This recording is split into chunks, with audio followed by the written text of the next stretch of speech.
In her text on queer phenomenology, Sarah Ahmed places the starting point for orientation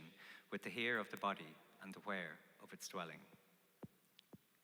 The possibility for orientation is predicated upon anchoring points, familiar objects that ground us, founding the possibility of speech and narrative as we articulate our position in relation to all things.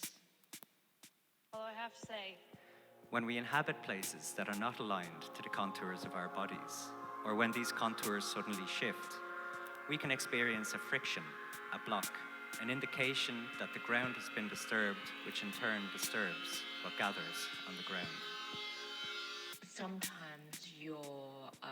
I experience interruption in my mind, and that's more like a glitch. When I was a child, we used to visit old castles and gardens that scatter the Irish landscape.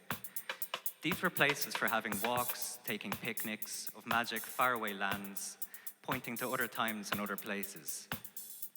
Realizing that these places we used to visit are, in fact, remnants of an infrastructure predicated on the destruction of the people to whom you are somehow supposed to be connected, causes the narrative to stutter,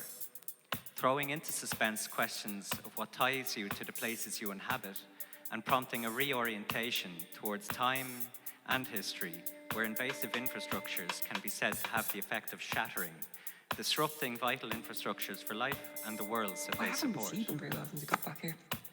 The Great Famine is arguably one of the most significant events in Irish history, arriving in 1845 as a bacteria on trading vessels between Europe and the United States, infecting the potato crop, which was the primary source of food for the Irish poor at the time. While other sources of food were available, they continued to be exported to Britain under armed guard to fuel its ongoing industrial revolution. Resulting in the deaths of over 1 million people and prompting an international crisis as a further million fled the country, the famine took place just 5 years after the British, experimenting with fossil fuel, deployed steamboats for the first time in the bombardment of the Palestinian city of Akka. The death and devastation that took place in Akka cleared the way for British imperial interests in the region, while the staggering loss of life in Ireland paved the way for increased profits through the clearing of land and was considered one of the first great experiments in liberal economic policy. With the pounding of the shells, the thud of the body that collapses from starvation, and the churning of the piston, a new rhythm emerged. It's a rhythm that is killed by separating, creating zones of privilege and deprivation held in place through infrastructural relays, ensuring that the notions of civil, uncivil, living, non-living, the structuring binaries of the imperial imagination are constantly maintained.